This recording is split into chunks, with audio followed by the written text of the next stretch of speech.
क्या चरखे ने आज़ादी दिलवाई? ये सवाल ही बेकार है।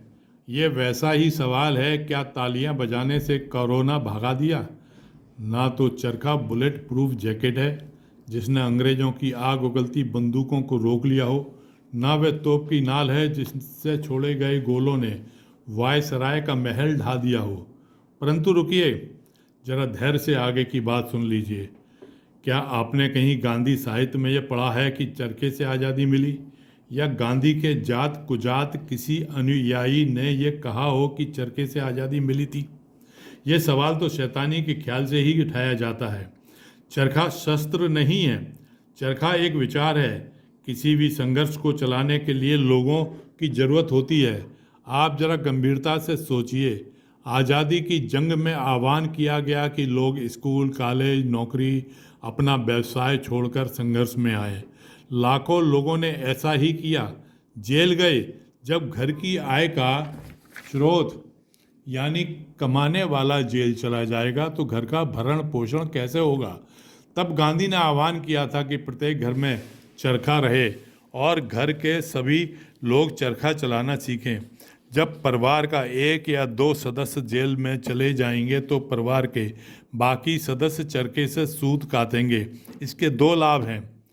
दिन भर काते हुए सूत को बेचकर उस जमाने में 4 आने आसानी से प्राप्त हो जाते थे तथा इतनी राशि में घर में खाने लायक सामान आ जाता था।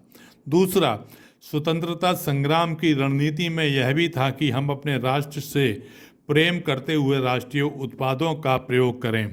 1906 में दादा भाई नारोजी ने भी कोलकाता अधिवेशन में कहा था कि अंग्रेज हमारी संपत्ति ड्रेनेज करके इंग्लैंड ले जा रहे हैं, अतः हमें अंग्रेजों के व्यापार के चैनल को बंद करना चाहिए।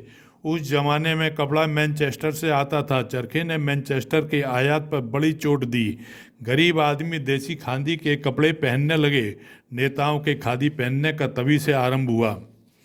पहले जब राजा सैनिक रखते थे तो सैनिकों के परिवार के भरण पोषण के लिए वेतन देते थे। आधुनिक काल में जो मिलिट्री है उसके परिवार की देखभाल का काम सरकार का होता है। स्वतंत्रता संग्राम में भारतीयों के पास ना तो सरकार थी और ना ही भरण पोषण के लिए कोई आय का स्रोत था।